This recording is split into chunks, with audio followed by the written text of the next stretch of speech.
He addresses the topic differently than modern-day evangelicals in North America, I think, in that a lot of Christians in North America, when they talk about worldview, they're talking about very often, let's say, a list that you could write up on a whiteboard, and it has 5 points, and you read the list, and if you agree with it, then you confidently state, there and then, I have a Christian worldview.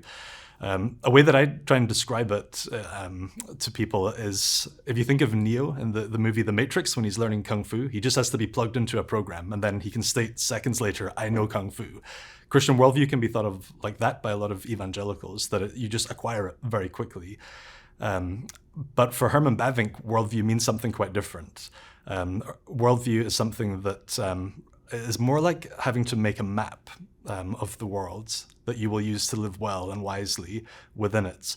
But you have to make that map yourself. And you make the map for Herman Bavinck by asking some really major questions. What am I?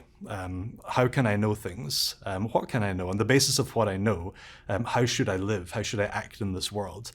And those are actually really complex questions to ask. They're questions that take a long time to think through, to plot out. But by asking those questions, and in the light of Scripture, and asking those questions in a way that is distinctly Christian, you then develop a Christian view of the world. So in that regard, it's quite different to the Neo downloading Kung Fu in the Matrix model. But another difference is that Bavinck will talk about not just having a worldview, but the fuller phrase for him is a world and life view. So it's not just a set of abstract propositions that these are the truth claims that I agree with about the world.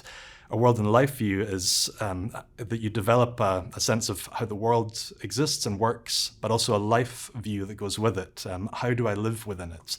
So worldview in that sense is more imaginative, more experiential, more concerned with wisdom, let's say, rather than just a set of claims and abstraction that you agree to regardless of how you live. So worldview in that sense is quite different. He's different to how British evangelicals use the word worldview, in that he uses it at all. So in British Christianity, it's not a widely used term in the way that it is in the US. But I think he's a great resource for Christians on both sides of the Atlantic. And maybe challenging how a lot of American evangelicals would use the word worldview, and challenging British Christians to use it at all.